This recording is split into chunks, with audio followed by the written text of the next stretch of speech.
Okay जी, good morning. और आज बात करते हैं पेशेंस पर। पेशेंस, सब्र, संयम। पेशेंस का मतलब होता है the capacity to tolerate the delay, the capacity to tolerate the delay without becoming annoyed. तो दैट इज कॉल्ड पेशेंस। अब अगर मैं पेशेंस की बात करूं तो पेशेंस मतलब ये नहीं है कि आप एनॉयड नहीं हो रहे हो और वेट कर रहे हो कि वो काम हो जाए। दरअसल पेशेंस के अंदर आते हैं 4 इंग्रेडिएंट्स।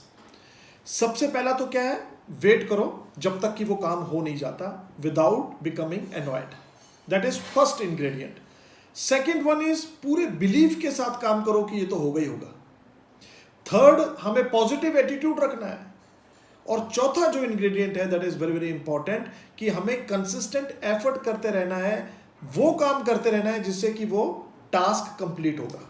तो पेशेंस के अंदर 4 इंग्रेडिएंट्स आते हैं। कई लोग पेशेंस को समझते हैं कि यार टिके रहो शायद बात बन जाएगी। टिके रहो लेकिन साथ के साथ वो काम भी करते रहो जिससे वो बात बनेगी। कंसिस्टेंट एफर्ट करो, एनॉयड नहीं होना है, पॉजिटिव एटीट्यूड रखना है और बिलीफ होना चाहिए कि ये काम होगा ही होगा। That is called patience.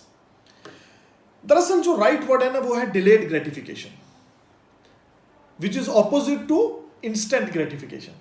Delayed gratification का मतलब होता है कि to resist the temptation of immediate rewards for a bigger rewards. मतलब अपने संयम को बना के रखना बड़े रिवॉर्ड्स लेने के लिए, छोटे रिवॉर्ड्स को थोड़ा सा रेजिस्ट करना, टेम्पटेशन ना हो। That is called delayed gratification.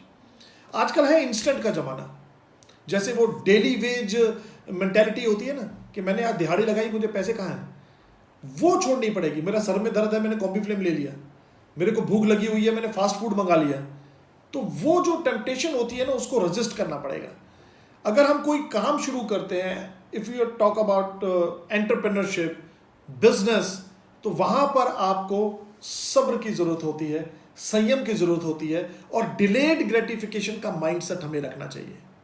कहते हैं, पंजाबी में कहते हैं कि कोई भी काम शुरू करते हो तो पहले साल चट्टी, फिर हट्टी, फिर खट्टी। क्या मतलब है? चट्टी का मतलब है कि पहले साल तो वो जो दुकान या जो आपने बिजनेस स्टार्ट किया है उसमें इन्वेस्टमेंट ही होती रहती है।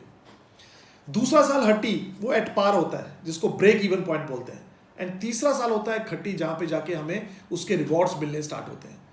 तो दोस्त, अगर शब्दों का हम ध्यान रखेंगे दोस्तों, पेशेंस एंड डिलेड ग्रेटिफिकेशन, तब देखिए कि आप किसी भी काम में किस तरीके से कामयाब हो सकते हो। Thank you so much.